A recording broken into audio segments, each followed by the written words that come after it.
Près de 2 semaines après la disparition du petit Émile, le mystère reste entier. Malgré les fouilles, les recherches et les suppositions, personne ne sait ce qui est arrivé au petit garçon de 2 ans et demi. Pourtant, les interrogatoires ont été nombreux et ont permis d'avoir des détails sur les dernières minutes avant sa disparition. Si est un mystère difficile à éclaircir, comment le petit Émile, 2 ans et demi à peine, a-t-il pu s'évaporer si vite de la maison de ses grands-parents où il était en vacances? Pour le moment, les enquêteurs cherchent ce qui a pu se passer. Et le jeune garçon, lui, reste introuvable. Cependant, les différents interrogatoires qui ont eu lieu commencent à dessiner une chronologie intéressante. En effet, selon Paris Match, qui cite des proches de l'enquête, la disparition du garçonnet se déroule brusquement, à 17h15, alors que les grands-parents sont dans la maison et le jardin avec leur 8 cadets, la mère d'Émile, Marie, et sa petite sœur sont absentes.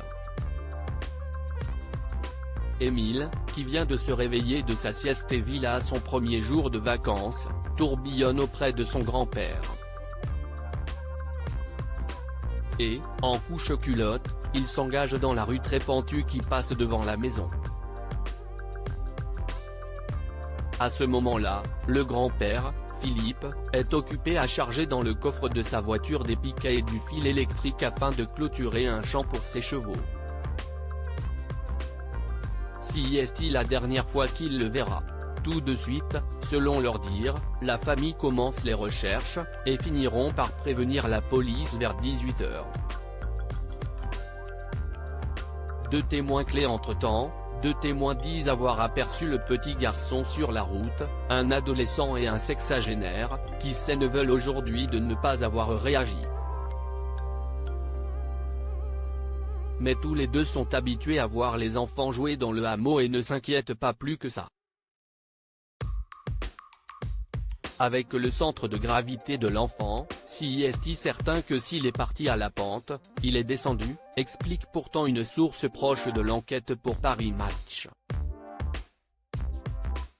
Alors, où est-il allé et quoi-t-il bien pu se passer? Pour la même source, l'enfant qui s'est volatilisé, aurait bien pu s'enfuir. Émile a un caractère particulier, explique-t-il à nos confrères qui le décrivent comme fonceur et doté d'un tempérament bien trempé. Bon marcheur, le garçonnet dont les parents sont arrivés très vite de leur maison près d'Aix-en-Provence serait aussi débrouillard, malgré son jeune âge. Alors a-t-il eu envie de suivre les papillons et d'aller se promener, avant que ne survienne un accident?